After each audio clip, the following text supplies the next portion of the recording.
قارون موسیٰ کی قوم میں سے تھا، پھر وہ ان پر زیادتی کرنے لگا، اور ہم نے اس کو اتنے خزانے دیے تھے کہ ان کی کنجیاں ایک طاقتور جماعت کو اٹھانا مشکل ہوتی۔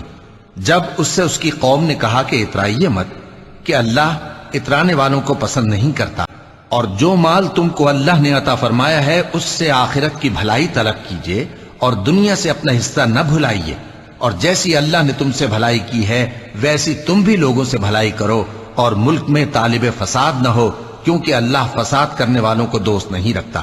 وہ بولا کہ یہ مال مجھے میرے ایک ہنر کے سبب ملا ہے۔ کیا اس کو معلوم نہیں تھا کہ اللہ نے اس سے پہلے بہت سی امتیں جو اس سے قوت میں بڑھ کر اور جمعیت میں بیشتر تھیں ہلاک کر ڈالی تھیں، اور گناہگاروں سے ان کے گناہوں کے بارے میں پوچھا نہیں جائے گا؟ تو ایک روز قارون بڑی آرائش اور ٹھاٹھ سے اپنی قوم کے سامنے نکلا۔ جو لوگ دنیا کی زندگی کے طالب تھے کہنے لگے کہ جیسا مال و متاع قارون کو ملا ہے کاش ایسا ہی ہمیں بھی ملے، وہ تو بڑے نصیب والا ہے۔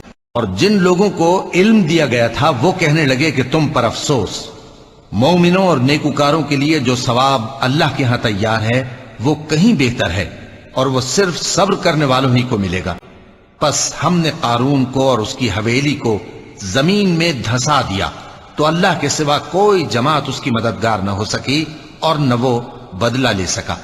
اور وہ لوگ جو کل اس کے رتبے کی تمنا کرتے تھے صبح کو کہنے لگے ہائے شامت، اللہ ہی تو اپنے بندوں میں سے جس کے لیے چاہتا ہے رزق فراخ کر دیتا ہے اور جس کے لیے چاہتا ہے تنگ کر دیتا ہے۔ اگر اللہ ہم پر احسان نہ کرتا تو ہمیں بھی دھسا دیتا۔ ہائے خرابی، کافر کامیاب نہیں ہوتے۔